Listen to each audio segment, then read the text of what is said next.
Welcome back, everyone. Thank you for tuning in. I appreciate all of my subscribers. I'm not advertising this channel anywhere, so the more you can share it, I would appreciate that. I'm not really doing anything to advertise at the moment. I just want people to find this organically if they're interested in Fuji cameras. So this week we are going to be talking about the 23mm f2 and f1.4. Now, I use the f2 and I have been using it for several years now, and this lens I actually use about 99% of the time on a wedding day, from group shots to getting ready shots to wide angle shots during the ceremony so that I can get, the entire picture, to just about everything. Reception dancing shots, exit shots, and in low light. I mean, this lens is phenomenal. But we really wanted to give the f1.4 a shot and see what is the difference exactly. Now, as you know, I'm not really a big gearhead. I don't really go into the technical aspects of this lens. There's plenty of blogs out there if you Google them, the f1.4 versus the f2. There's a lot written on both of these lenses. But from my personal experience, I'm going to be sticking with my f2, and I'll tell you why. Last week at the wedding that we had, we noticed that this one, I can get a lot closer to a subject and focus, from a very close distance. It's actually 22 centimeters to be exact. That's the minimum focus distance on this lens. This one is 28. So you are going to have to stand back just a little bit more to get your subject in focus, whether it's a bouquet of flowers or whether it's a person. Now, it's not really that big of a difference, but for me, there are times where I like to get some good bokeh for, my photo. And so I do like to stand a little bit closer to something and take a shot. The other thing that is extremely important is this one is weather sealed.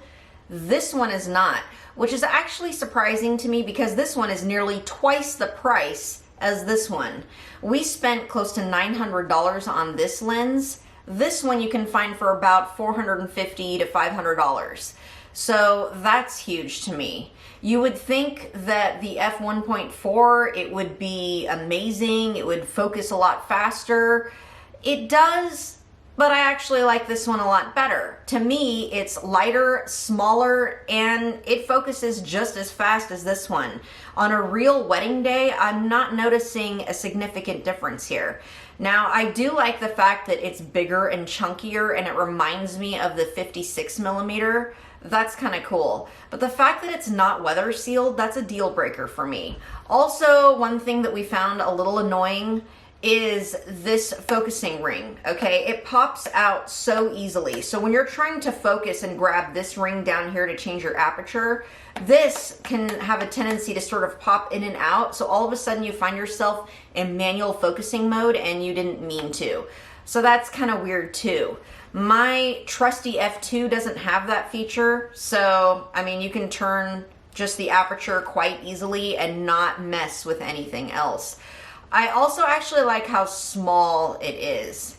And of course, like I said, it's weather sealed. So I kind of like this one a little bit better.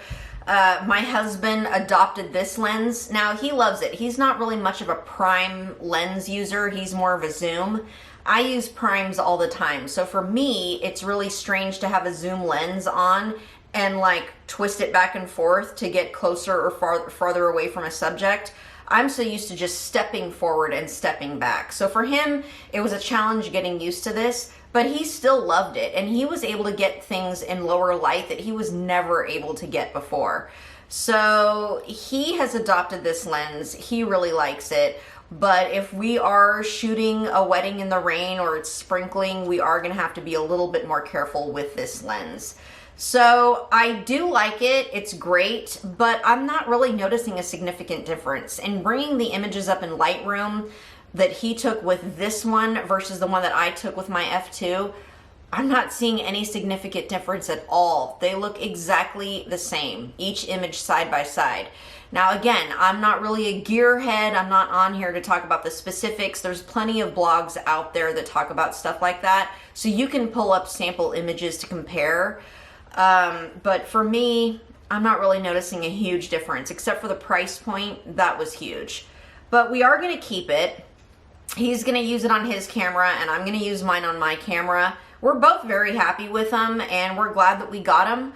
But looking back, if I had known it was going to be so similar to mine, I probably would have just gotten this one for half the price. So I hope that helps you a little bit. I mean, like I said, this isn't really a channel focused on the technicalities of a lens and everything else. I'm just giving you my personal opinion.